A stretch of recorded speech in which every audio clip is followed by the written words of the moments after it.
Anime News.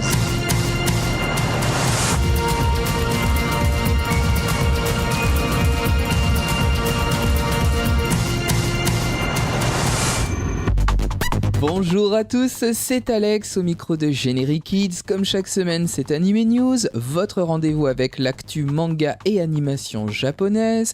Au menu de ce 179e numéro, un concours avec l'éditeur Ototo, je vous en parlerai en fin d'émission, ainsi qu'une revue des sorties chez Komiku, chez Delcourt, chez Kanamanga, chez Tonkam. Et puis nous parlerons bien sûr vidéo, série, nouvelle série avec Crunchyroll, ADN et J1. Le 10 avril, Komiku nous a permis de découvrir un nouveau titre, un manga signé par Hiroto Ida qui mêle fantastique, suspense et manipulation. Son titre, Tamami the Observer. 3 volumes composeront la série au total pour suivre les plans machiavéliques de Seiichiro, un jeune lycéen qui manipule tout le monde. Connaissez-vous le chat de Schrödinger ? C'est une expérience de pensée qui met en évidence la capacité de faire apparaître dans une boîte un objet dont on croit à la présence. C'est ce dont va se servir Seiichiro pour manipuler son entourage. Il fait en effet la connaissance d'une jeune fille à qui il donne des cours en remplacement, des cours particuliers, et il se rend très vite compte que cette jeune fille, cette petite fille, a des dons surnaturels. Il veut s'en servir pour parvenir à ses fins. Ses desseins sont très simples. Il veut tout simplement que son ascension sociale soit fulgurante, rapide, totale. Son passé est trouble, son quotidien est misérable, il vit dans un studio miteux alors qu'il fréquente l'élite dans le lycée où il se trouve. Il trompe tout le monde, il dupera tout le monde. C'est vraiment quelqu'un de peu recommandable, mais c'est un manga captivant que nous livre là son auteur. Un dessin réussi, une intrigue haletante. On peut dire que Hiroto Ida ne recule pas devant le politiquement incorrect, c'est justement ce qui peut déranger, mais ce qui permet d'aller jusqu'au bas-fond de l'âme humaine de Seiichiro. Avec Tamami the Observer, vous allez découvrir à quel point une ambition malsaine peut mener à tout ce qu'il y a de plus décadent. Ce jeune homme est complètement véreux, mais ce manga est complètement palpitant. Tamami the Observer, premier tome donc chez Komiku, disponible depuis le 10 avril. Il y a un mois, chez Tonkam, est sorti un nouveau manga, Momo the Beautiful Spirit. C'était le premier tome, c'est un shonen qui revisite le conte japonais de Momotaro. Momo the Beautiful Spirit, tome 1, est dessiné par Z-Own, un dessinateur coréen qui vit au Japon, et l'histoire est scénarisée par Kazuto Okina. Il s'agit donc d'une relecture à 4 mains pour ce conte ancestral qui, au Japon, a été prépublié dans le magazine Heroes. 3 tomes composeront l'histoire, et l'histoire, c'est justement celle de Taro, un jeune homme, un jeune garçon issu d'une capsule de sauvetage qui échoue sur une mystérieuse planète. Cette planète n'est pas inhabitée, puisque même s'il a perdu la mémoire, il va être pris en charge par une très belle jeune fille. Elle s'appelle Momo, et grâce à elle, il a pu survivre. Mais malheureusement, la présence de Taro n'est pas souhaitable, n'est pas désirée par certains démons qui règnent d'une main de fer, qui règnent en maître sur Kikyu, la fameuse planète. Comment notre jeune Taro va donc-t-il pouvoir survivre sur cette planète hostile ? Comment Momo va-t-elle pouvoir l'aider, le seconder ? Eh bien, vous allez tout simplement le découvrir en dévorant Momo the Beautiful Spirit, premier tome donc, disponible depuis le 12 mars chez Tonkam. Que feriez-vous si un jour une météorite s'écrasait près de chez vous, qu'elle libérait une brume rougeâtre et que des monstres en sortaient ? Eh bien, vous devriez découvrir un nouveau titre proposé par Tonkam depuis le 9 avril. Ça s'appelle Returners, vous aurez peut-être la solution. C'est le premier tome d'un manga à 4 volumes, un manga signé par Sakurako Gokurakuin. Ce manga s'approche beaucoup de l'univers de Gantz, d'un univers opaque, sanglant, peuplé de jeunes femmes souvent très dénudées. C'est un univers donc peuplé de monstres, je vous l'ai dit, une météorite s'est écrasée il y a 13 ans, c'est le début de l'histoire, des monstres se sont échappés d'une brume, échappés elles-mêmes de cette météorite, et puis après plusieurs victimes, ces monstres ont disparu comme ils sont arrivés, le monde humain a repris son chemin, a repris sa routine, heureusement nous nous sommes préparés au retour des monstres, puisque 13 ans plus tard, une sirène retentit, le retour des monstres est annoncé, mais cette fois-ci, nous sommes prêts. De l'action, du sang, de belles jeunes filles, tout est au programme de Returners, premier tome donc de ce titre à réserver aux plus âgés d'entre vous, est disponible donc depuis le 9 avril chez Tonkam. Allez, je change totalement de style à présent avec l'éditeur Kana Manga et une très jolie histoire qui s'appelle justement Mon Histoire. C'est un titre signé par Haruko et Kazune Kawahara. Haruko au dessin, Kazune Kawahara au scénario, mais de quoi peut donc parler mon histoire ?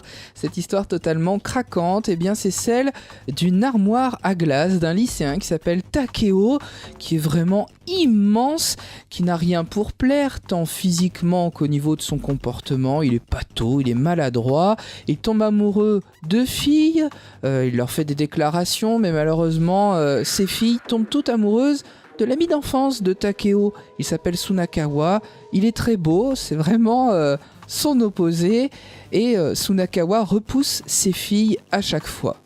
Mais la chance va tourner pour Takeo, car un jour, il se trouve dans le métro avec Sunakawa et il va sauver une jeune fille des griffes d'un pervers, et pour une fois, il va plaire à quelqu'un. Il va donc plaire à cette fille, il ne va pas s'en rendre compte tout de suite, et c'est petit à petit que l'auteur met en place cette histoire, cette découverte de l'amour tout simplement pour Takeo et vers Takeo. Et on peut vraiment dire que ce shoujo manga est atypique. Premièrement, le héros de l'histoire est un homme, ce n'est pas une jeune fille. Le dessin est certes très simple, avec des décors parfois très minimalistes, mais vraiment on est touché en plein cœur par le caractère de ces jeunes gens, de ce petit trio qui se forme. Et puis surtout, c'est croustillant parce qu'on n'en reste pas là, l'histoire avance, elle rebondit également. C'est vraiment un shoujo très plaisant, je vous le conseille. Mon Histoire, le tome 1 et le tome 2 sortent donc le 18 avril chez Kana Manga. Et là, à ne louper sous aucun prétexte. Je m'éloigne à présent du manga, mais pas tout à fait, avec les éditions Delcourt. Delcourt qui a publié Blind Dog Rhapsody, premier tome d'un titre décapant, un titre dont le dessin va vous rappeler le manga. Il est signé par Eric Hanna, dessiné par Redek et mis en couleur par Hélène Lenoble. Blind Dog Rhapsody est un sacré moment de franche rigolade, rien que la couverture en dit long sur le titre. Imaginez donc un aveugle complètement invincible qui dégomme tout ce qui passe avec son arme. Il est secondé par un raton laveur décédé, il s'agit d'ailleurs de son maître, c'est un fantôme, toujours là, sur son épaule, à le conseiller, à le diriger même, et une serveuse de bar qu'ils ont sauvée au passage, et qui les accompagne, mais qui est toujours en train de parler, et qui les saoule. C'est donc une équipe hors du commun, ils vont rencontrer les méchants les plus vilains.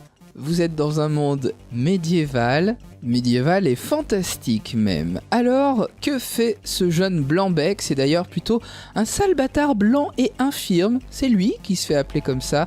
Il est gringalet, mais il connaît par cœur l'art du mont Tan. C'est un expert dans la pratique de cet art et il est d'ailleurs le seul survivant de son clan. Il veut venger ceux qui ont tué tous les siens. Le cadre est donc posé et il est donc secondé par son maître et par Mai, la fameuse serveuse, qui elle veut apprendre toutes les techniques secrètes de la rivière Ni. Elle aussi a vu massacrer sa famille. Ils vont d'ailleurs se retrouver dans le village de cette dernière. Mais leur but final, c'est de rejoindre l'immonde seigneur Da, qui d'ailleurs veut transformer tout le monde en pâté de tête ou autre plat succulent. Vous l'aurez compris, Blind Dog Rhapsody, c'est de l'humour, c'est décalé, c'est une parodie farfelue et très bien ficelée de tous les films de sabre, de kung-fu, de manga d'action. C'est à découvrir absolument, tant pour l'histoire que pour les dessins, de magnifiques dessins, une belle mise en scène, de bonnes couleurs. On ne s'ennuie pas une seconde, Blind Dog Rhapsody. C'est donc disponible chez Delcourt et c'est assurément un coup de cœur. Un autre titre à présent disponible également chez Delcourt depuis le mois de janvier, c'est Les Enfants du Capitaine Grant. Beaucoup d'entre vous connaissent certainement le roman de Jules Verne. Les Enfants du Capitaine Grant est une bande dessinée dont le premier tome était sorti en 2009, le second en 2011, et là donc depuis le 15 janvier, vous avez le troisième et dernier volume qui clôture l'histoire. C'est un titre signé par Alexis Nem. Il s'agit d'un très bel ouvrage dans la collection Ex Libris qui retrace donc l'épopée de Lord et Lady Glenarvan qui vont rechercher le capitaine Grant et tout son équipage disparu en mer. La particularité de cette très belle bande dessinée, c'est que les personnages sont des animaux. Ce n'est pas sans rappeler le Tour du monde en 80 jours, également tiré d'un roman de Jules Verne. Vous vous souvenez peut-être de ce dessin animé des années 80 qui adaptait le roman de Jules Verne, version animalière. Et bien cette fois-ci, c'est chose faite également pour les enfants du Capitaine Grant dans une très belle bande dessinée en 3 tomes. Le troisième est donc sorti le 15 janvier aux éditions Delcourt. Très beau dessin, très très beau décor à découvrir aussi absolument. Du simulcast à nouveau cette semaine, c'est normal, c'est la rentrée au Japon et avec ADN et 2 nouvelles séries et notamment une nouvelle saison de Kindaichi. Vous vous souvenez peut-être de ce dessin animé diffusé sur la chaîne Manga et d'un manga édité aussi en France. Kindaichi est le petit-fils du célèbre détective Kosuke Kindaichi. Le héros s'appelle donc Hajime et il se trouve toujours mêlé à de sombres histoires, souvent des meurtres d'ailleurs. Il les résout, forcément, il tient de son grand-père, bel esprit de déduction. Il est jeune, il est ado, mais il y parvient et son ami d'enfance, Miyuki, l'accompagne à chaque fois. C'est la suite donc des aventures de Kindaichi dans cette nouvelle saison, bientôt disponible sur ADN.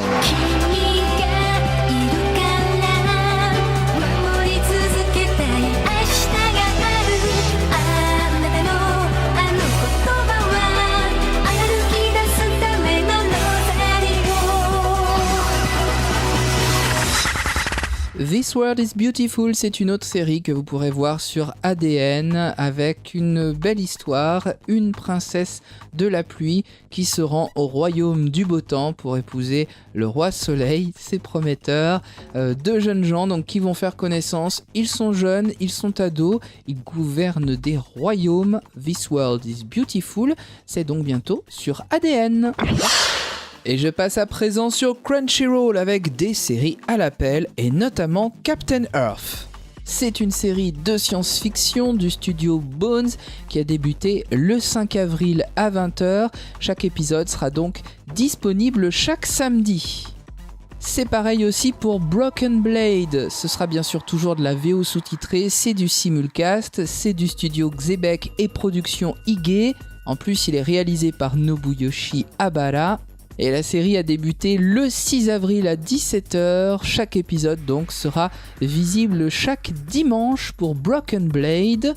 Autre série, alors cette fois-ci assez rigolote, c'est une comédie, ça s'appelle Mangaka Santo Assistant Santo. Le mangaka et ses assistants, je vous laisse imaginer l'ambiance. Ça a débuté le 7 avril et ce sera disponible donc chaque lundi à 19h05. C'est le quotidien d'un mangaka assez pervers, il faut bien le dire. Et ses assistants sont en fait des assistantes. Je vous laisse imaginer la suite. Autre simulcast, toujours sur Crunchyroll. Ça s'appelle Itsugi no Chaika. C'est adapté d'un roman signé par Ichiro Sasaki. C'est diffusé donc tous les mercredis à 19h30. Ça a débuté le 9 avril. Cette série, c'est le quotidien d'un jeune soldat de 20 ans qui revient de la guerre, qui reconstruit sa vie et qui rencontre une sorcière de 14 ans. Autre titre disponible depuis le 10 avril, ce sera donc tous les mercredis à 20h30. C'est Fun Ichin Dai Shogun. Ça nous entraîne dans la seconde période de l'époque Edo au Japon, avec une sorte de, je dirais, d'histoire fiction où en fait on imagine que la restauration de l'ère Meiji en 1868 n'aurait jamais eu lieu. Apparemment c'est un mélange de médiéval, de robots anciens, de robots géants et puis d'humour aussi, puisque visiblement le jeune héros de l'histoire est toujours puceau. Il développe de l'urticaire quand il rentre en contact avec une jeune femme. Toujours sur Crunchyroll, on part à la recherche de lapins. Vous avez commandé un lapin ? Ça s'appelle en japonais Goshumon wa Usegi Desuka et ça a commencé le 10 avril aussi à 16h30, donc à retrouver après chaque jeudi. Est annoncé aussi Akuma no Riddle, un simulcast donc qui sera diffusé tous les vendredis à 21h. Avec une école un peu spéciale, une classe un peu spéciale composée d'assassins. Et puis Mekaku City Actors, dont la diffusion a commencé. C'était le 12 avril à 19h30 et chaque épisode donc sera visible tous les samedis. Mekaku City Actors, c'est le quotidien d'un jeune homme cloîtré chez lui depuis 2 ans. Il est accro à internet et il dialogue avec un programme informatique et une jeune fille installée dans son ordinateur.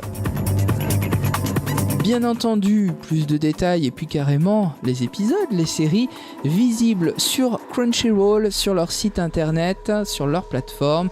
Sachant bien sûr que les abonnés premium peuvent voir la série quasiment en même temps que le Japon. Et puis pour tous les autres, il faut attendre une petite semaine de plus pour voir l'épisode gratuitement.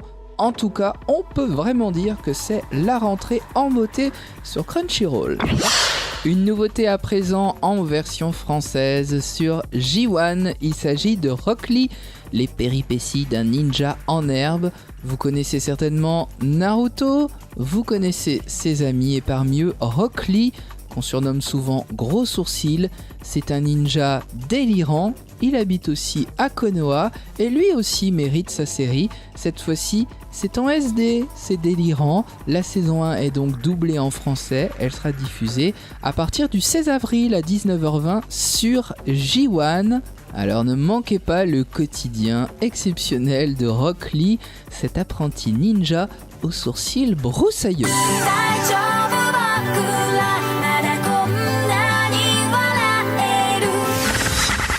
Autre nouvelle série sur J1 mise à l'antenne le jeudi 17 avril à 18h30, il s'agit de Ansel Sakamichi. Ça parle de vélo, les 2 premiers épisodes seront diffusés.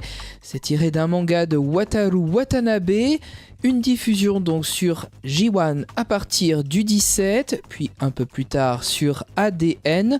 C'est un dessin animé réalisé au sein du studio TMS. À présent, pour terminer en beauté cette animé news, je me tourne vers Ototo et la sortie du second tome attendu de Fate Zero. C'est prévu pour le 24 avril et le combat démarre et va faire rage entre Saber et Lancer. Tout ça jusqu'à ce que Ryder entre lui aussi en piste. Les intrigues commencent à se nouer et chaque famille manigance tel un jeu d'échecs. La guerre du Saint Graal n'en est qu'au début. Et chaque servante qui entre en scène fait preuve de beaucoup de brio et de bravoure. On dévore littéralement ce tome 2, on est vraiment happé par l'histoire et par l'action. Les dessins et la mise en scène de l'action sont toujours réalisés avec brio et au service d'un scénario à la hauteur. Ce manga est toujours signé, je vous le rappelle, par Shinjiro Genurobuchi et le studio Type Moon. Et ce volume 2 de Fate Zero sortira donc le 24 avril prochain chez Ototo. Et c'est justement avec l'éditeur Ototo que nous allons jouer toute la semaine un concours Generic Kids Ototo pour gagner des exemplaires, 5 exemplaires en jeu du premier volume de Fate Zero, histoire de découvrir ce titre si vous ne le connaissez pas. Pour cela, c'est très simple. Après l'émission Anime News, ce soir, un événement Facebook sera créé pour ce concours. Il faut vous inscrire à l'événement et il faut liker les pages Facebook suivantes. La page de Ototo, la page de leur boutique .manga, la page de Generic Kids et celle d'Anime News. Et parmi tous ceux qui auront liké toutes ces pages, je tirerai des gagnants au sort. Alors il ne vous reste plus qu'une chose, tous à vos claviers pour ce concours Generic Kids, Ototo et Fate Zero. Ce 179e Anime News touche à sa fin. Comme à chaque fois, je vous remercie chaleureusement pour votre fidélité. N'hésitez pas à liker les pages Facebook de Generic Kids, d'Anime News. Je vous rappelle également que vous pouvez me suivre sur Twitter, puisque l'actu est quotidienne et que de nouvelles news tombent à chaque fois tout au long de la journée et qu'elles sont relayées donc sur Twitter. Vous pouvez également liker la page Facebook d'Anime Story. Et puis je vous rappelle qu'Anime Story, c'est le second rendez-vous animation japonaise et manga sur Generic Kids. C'est chaque mercredi à 21h, à peu près 1 heure sur une série que vous avez aimée. C'est rediffusé jusqu'au dimanche à 17h. Sur ces sages paroles, je vous souhaite une agréable semaine à tous. Vous êtes sur Generic Kids, vous êtes bien, alors restez-y.